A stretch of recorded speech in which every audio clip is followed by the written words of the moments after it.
हरिओम गुरुजी। गुरुजी, एक प्रश्न है, कर्म बड़ा होता है या प्रारब्ध? तो ये सवाल कई बार मन में उठता है, तो जरा इस पर आप अपने विचार प्रकट कीजिए। बहुत अच्छा प्रश्न है। ये हमारी सारी मानव सभ्यता का प्रश्न है कि कर्म बड़ा कि प्रारब्ध बड़ा। इसको एक छोटे से दृष्टांत से समझने का प्रयास करते हैं। एक छोटा सा नगर था। एक व्यक्ति खूब मेहनत करता था। इतनी मेहनत करता था कि मुश्किल से 2 समय की रोटी इकट्ठी करके खा के अपना जीवन गुजारा करता था। ईमानदार था, बहुत कर्म में नेक था। तो एक दिन उसकी ईमानदारी और मेहनत देखकर एक सेठ ने कहा कि मेरे यहाँ आकर तुम कार्य शुरू करो, मैं तुम्हें अच्छी तनख्वाह दूंगा कि तुम्हारा 2 समय, अभी जो पेट भी नहीं भर पाता, अच्छा पेट भी भरेगा। व्यक्ति बड़ा ईमानदार, कर्तव्यनिष्ठ, कर्मनिष्ठ, उसने सेठ की नौकरी स्वीकार कर सेठ ने उसको एक छोटा सा कमरा भी दे दिया रहने के लिए, और वह सुबह और शाम अपनी रोटियां बनाता, अपना भोजन बनाता, कर्म करता, मेहनत करता और जीवन उसका अच्छा गुजरने लगा। इतने में क्या हुआ, कुछ समय पश्चात वो सुबह 4 रोटी बनाकर खा के भोजन करके काम करने जाता था।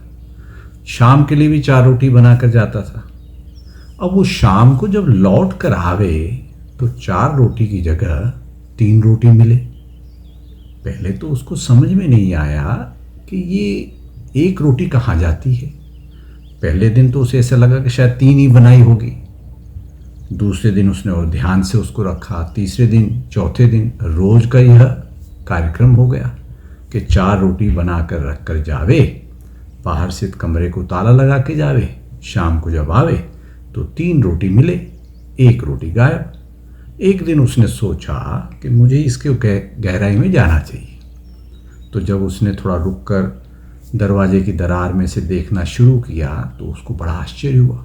एक बहुत मोटा चूहा वो उसकी रोटी आकर खा के धीरे से चला जाया करे। अब उसने चूहे देवता को कहा, हे मूषक राज, भाई मैं मेहनत करता हूँ, मुश्किल से मेरी 4 रोटी सुबह 4 शाम की बनती, मेरा जीवन मेहनत से चल रहा है। तुम पहली बात तो चोरी करते हो, दूसरी बात बिना मेहनत के खाते हो। तो उसने कहा, मेरा ये प्रारब्ध है। तो भाई ये चोरी करना तो गलत बात है। बोले, ये मेरा प्रारब्ध है, मुझे मिलेगी तो इसी भाव से मिलेगी। तो बोले, तुम फिर 4, कहता है मेरी भूख 4 की है, चूहा कहता है, पर मैं 1 ही खाता हूँ, ये मेरी ईमानदारी है। अब ये व्यक्ति जो है कुछ समझ में नहीं आया। चूहे को न उसने मारा, न उसको पकड़ा, न उसको कहीं दफा किया। उसके मन में प्रश्न और जिज्ञासा उठी कि मेहनत मैं करता हूँ, ईमानदार मैं हूँ, कर्म मैं करता हूँ, रोटियाँ मैं बनाता हूँ, और यह बिना मेहनत किए, बिना कर्म किए, हाँ, और बैठे बैठे खाता है और कहता है ये मेरा प्रारब्ध है। तो उसने यह प्रश्न सेठ जी से पूछा। तो सेठ जी ने कहा, भाई तेरा कर्म बड़ा है या उसका प्रारब्ध बड़ा है कि वो चोर है, वो कहता है कि उसका प्रारब्ध है तो चोरी नहीं हुई। तो भाई ये उत्तर मैं नहीं दे सकता, तू बुद्ध के पास जा। तो अब ये व्यक्ति बड़ा निष्ठावान था, हृदय में बड़ा उसके भाव था। तो एक दिन बुद्ध के पास चल पड़ा। अब चलते चलते शाम हो गई, पुराना समय था, कोई सड़कें थी नहीं, ना कोई वाहन थे, ना कोई साधन थे। अब उसने देखा एक मकान है, बहुत अच्छा मकान, अंधेरे में थोड़ा अंधेरा अंधेरा होने लगा लेकिन हल्का सा प्रकाश था। उसने कहा, यहाँ से पूछ लें कि भाई यहीं कहीं बाहर रहने के लिए, यहीं लेट जाएंगे घर के बाहर, सुबह जब हो जाएगी, सूर्य उगेगा तो आगे बढ़ जाएंगे। उसने दरवाज़ा खटखटाया, पानी मांगा, पानी मिल गया। एक बूढ़ी माई ने उसका दरवाज़ा खोला मकान का, तो पूछते तुम कौन हो?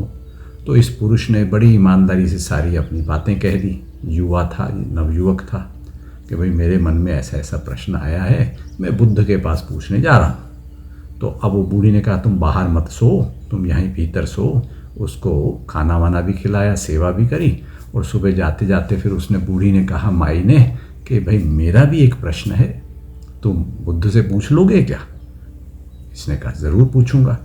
तो अब प्रश्न क्या था कि भाई देखो, मैं बूढ़ी हो गई हूँ, मेरा पति नहीं रहा, मेरे घर में जवान बेटी है और मैं अब बूढ़ी हूँ, मरने की इंतज़ार कर रही हूँ, पर लेकिन मरने के पहले चाहती हूँ कि मैं मुक्त हो जाऊँ, मुझे मोक्ष भी मिले और ये मेरी जो बेटी है ये मेरे बाद में कहीं परेशान ना हो, ये भी, इसका भी कल्याण हो जाए जीवन में, मेरे जीते जी मैं इसकी शादी देख लूँ।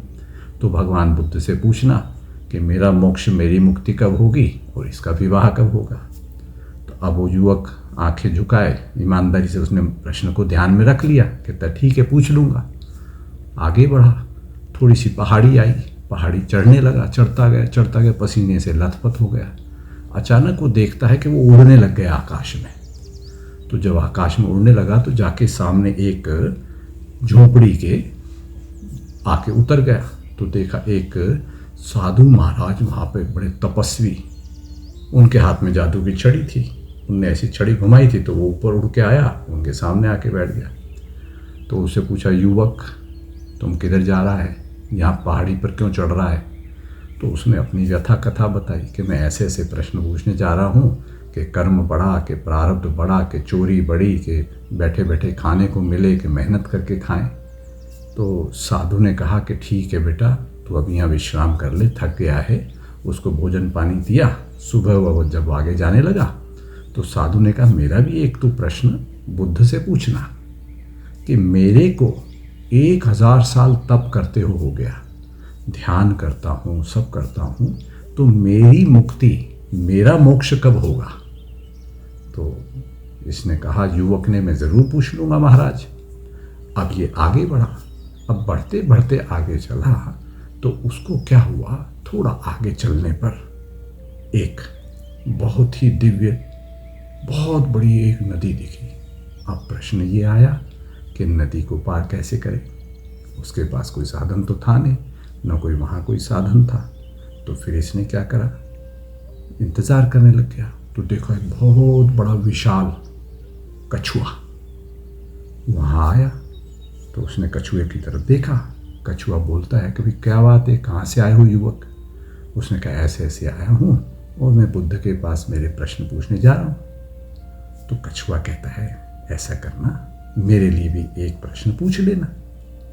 तो युवक कहता है, ठीक है, अच्छी बात है, पर मेरे को मदद तो करवा दो नदी पार कराने में।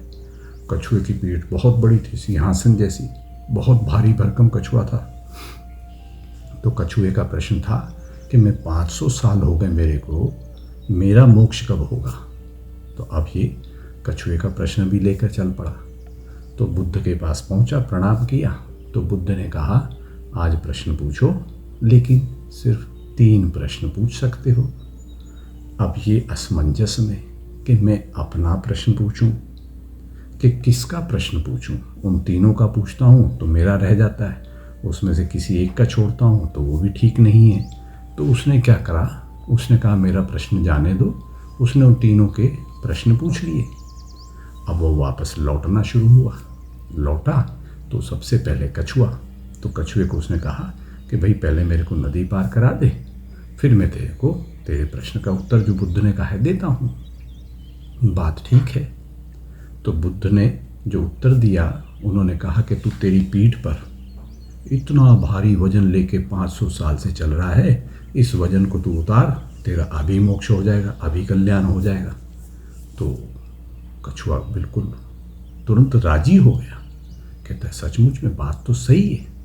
तो उसको कोई विद्या आती थी, तो उसने कहा कि भाई सुन नवयुवक, मैं तेरी बात से बहुत प्रसन्न हूँ, तूने तेरा प्रश्न नहीं पूछा, मेरा पूछ लिया। तो ये मैं पीठ अपनी उतार रहा हूँ, बहुत मजबूत और बहुत महंगी ढाल है और इसके अंदर असंख्य हीरे जवाहरत मानिक मोती बेशकीमती हैं, ये सब तो उसका मालिक हो जाएगा। कछुए ने अपनी पीठ उतार दी, अंदर से सारा जो भी खजाना था अरबों रुपए का वो युवक को मिल गया। अब युवक अरबपति हो गया। अब आगे फिर बढ़ा, अब साधु महाराज के पास आया।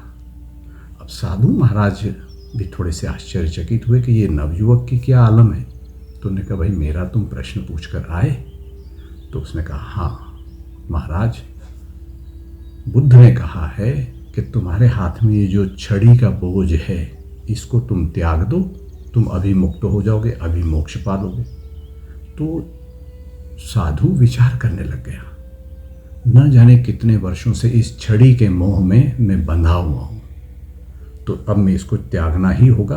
तो उसने कहा कि सबसे अच्छा है कि ये छड़ी मैं तुझे देता हूँ। तो उसने छड़ी युवक को दी। जैसे ही दी वो मुक्त हुआ, उसको कल्याण हो गया, वो मोक्ष को प्राप्त हो गया। अब बारी आई जिस महल के सामने, मकान के सामने बुढ़िया के पहुंचा। बग्गी में तब तक तो बहुत रईस हो गया, छड़ी भी आ गई, रथ भी आ गए, घोड़े भी आ गए और खूब शानदार कपड़े वगैरह देख के अब ये उस माई के घर के सामने पहुंचा। उसका उत्तर का जवाब देना था। तो जैसे ही पहुंचता है तो पहले तो बूढ़ी माई पहचान नहीं पाई कि इतना सजीला सुंदर नौजवान। तो उसने कहा, कहो कौन हो? बोले, मैं वही युवक हूँ जो यहाँ से गया था, तो मेरे को बुद्ध ने आपके प्रश्न का उत्तर दे दिया है। तो अब तब तक उसकी वो जो बेटी थी वह भी आ गई। तो अब बेटी आई, बूढ़ी, दोनों सामने। उन्होंने कहा बुद्ध ने कि माई, तू तेरे जो है ना जीवन का कल्याण हो जाएगा जैसे ही तू इस नव युवक को मिलेगी, ऐसा उन्होंने कहा। तो तुरंत ही बुढ़िया के मन में ईश्वर ने कोई विचार भेज दिया। उसने कहा कि मैं मेरी बेटी का जो हाथ है ये तेरे हाथ में देती हूँ, तुम दोनों का विवाह कर देती हूँ, तुम्हें मंजूर है क्या? युवक ने कहा ठीक है। अब युवक को महल मिल गया, युवक को खजाना मिल गया, बूढ़ी माई भी मोक्ष को प्राप्त हो गई। अब इस कहानी का मॉरल, इस कहानी से क्या प्रेरणा या क्या दिशा या क्या हमें समझ में आता है?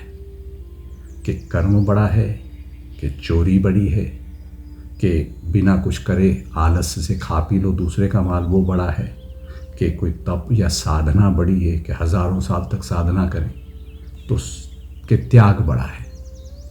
तपस्या बड़ी है कि त्याग बड़ा है? चोरी करी कि मेहनत करी, क्या बड़ा है? कर्म बड़ा है या अपने प्रारब्ध बड़े हैं? ये प्रश्नों का उत्तर इस कहानी से मिलता है। यदि परिश्रम न करता तो 4 रोटी नहीं बना सकता था, 2 रोटी भी खाता था मुश्किल से पूरे दिन में। परिश्रम करा तो 4 मिली। चूहा निमित्त बना उसके कर्म का कि बना रहा है, और उसने धैर्य नहीं खोया। युवक ने यदि धैर्य खोया होता तो या तो चूहे को पकड़ लेता पिंजरे में, दूर छोड़ आता, या नहीं तो उसको मारने की गोली खिला देता।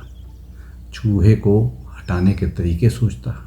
उसने धैर्य नहीं खोया, उसने प्रश्न पूछा, यानी मन में जानने की जिज्ञासा कि कर्म बड़ा है कि खाते बैठे बैठे खाने वाला काम बड़ा है। सेठ से पूछा, जिज्ञासा, मुमुक्षुत्व, कुछ मुक्त होने की अवस्था। फिर उसका त्याग कि भाई अपना स्वयं का प्रश्न न पूछते हुए उसने किसका प्रश्न पूछा? दूसरों का प्रश्न पूछा, जबकि उसका कोई स्वार्थ नहीं था। पूछ लिया कि पूछ लेते हैं, क्योंकि मैं उनके यहाँ थोड़ा आतिथ्य उनका स्वीकार किया है तो उसका धर्म बनता है। उसने धर्म का भी पालन किया। तो यहाँ मूल में जो है कर्म बड़ा है। कर्म के द्वारा ही वह अपने गंतव्य पर, अपने सुख पर, अपने वैभव पर पहुँच पाया। यदि वह कर्म न करता होता तो बाकी सब न मिलता। फिर एक बहुत महत्वपूर्ण प्रश्न यहाँ आता है कि आयु बड़ी कि क्वालिटी ऑफ आयु, कितना तुम जिए हो वह बड़ा कि कैसे जिए हो। 500 साल वाला कछुआ या 1000 साल वाला तपस्वी। मुक्ति है तो अभी है। जैसे युवक मुक्त होने के लिए चल पड़ा, तो मुक्त होना है तो अवस्था लंबी हो उसकी चिंता मत करो, वर्तमान में जियो, अपने कर्म में स्थित हो। तो इसी को कर्म योग कहा है कि हम अपने कर्म बिना अपेक्षाओं के, बिना किसी लालच के, बिना किसी अटैचमेंट के, राग के, बिना किसी द्वेष के अपने कर्तव्य समझकर कर्म करते रहें। जीवन का कल्याण होगा। कर्म ही पूजा है। Work is worship. यह बड़ी गहरी और बड़ी स्पष्ट घोषणा है हमारी श्रीमद् भगवद गीता की, भगवान कृष्ण की स्पष्ट घोषणा है। कर्मण्येवाधिकारस्ते, कर्म करो और फल स्वतः तुम्हारा इंतज़ार करता है। All the best. All the blessings. ओम शांति शांति।